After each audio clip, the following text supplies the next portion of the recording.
Watu wangu mimi nataka mkae ngangari. Na mimi niliwaambia kwamba 2027 sehemu hii ya magharibi hakuna kura ya kuchezea tena. Tumesema Muluya atajipeleka kwa meza peke yake. Hatuendi barabara nyingine ya Nyanza ama mahali pengine.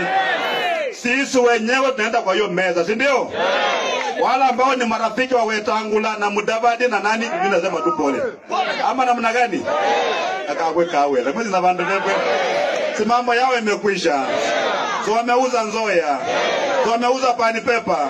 So wameuza Kitinda. So wameuza Nzoia. So wameuza Mumias. Ino wamepakishia sisi. Na mimi niliambia ile muhindi anaitwa Rai. Kama elewe historia ni kwamba ile shamba ya Nzoia kuna watu wetu waliwacha hiyo shamba wakakuja wanaishi hapa Chadicha hapa Sena.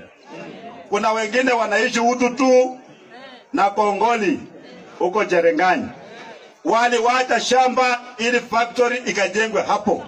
Hiyo factory ni yetu, sio serikali. Wajue namna hiyo. Kila decision ambaye inafanywa kuhusu factory lazima tuhusishwe.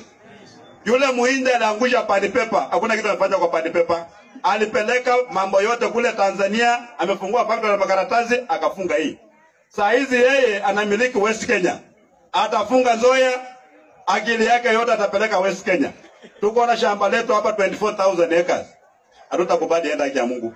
Hata ikikuwa miaka 10, hata miaka mingapi, ile siku utachukua nafasi ya uongozi wa taifa la Kenya, mtu ya kwanza kufukuza atakuwa ni Rai. Akakijua namna hiyo. Na viongozi wa Bungoma nikiongea mambo ya Nzoia wanakasirika. Hata my brother Lusaka anakasirika na mimi nimeongea mambo ya Nzoia. Anakasirika kwa sababu gani? Wetangula anakasirika kwa sababu gani? Baraza anakasirika kwa sababu gani? Kwa wacha ukasirika, mimi nasema ukweli, we got a road deal. Hawezi kusema shamba ya Nzoia wanakodesha eka moja kwa shilingi 50,000 kwa miaka 30 kwa eka moja. Kumaanisha kwamba kila mwaka eka moja wanakodesha shilingi 1,600. Hata hapa mbai na wenye kukotea buli mabandu befwe. Ele fundalo nyona waina buli mate boy. Hiyo maneno ndio mimi nasema wanakasirika na mimi. Na mimi nimewaambia kama hao ni waangwana. Wale wafanyakazi wa Nzoia wote 13,000 wasifuta hata mmoja. Nasikia wale casuals wamefutwa wote.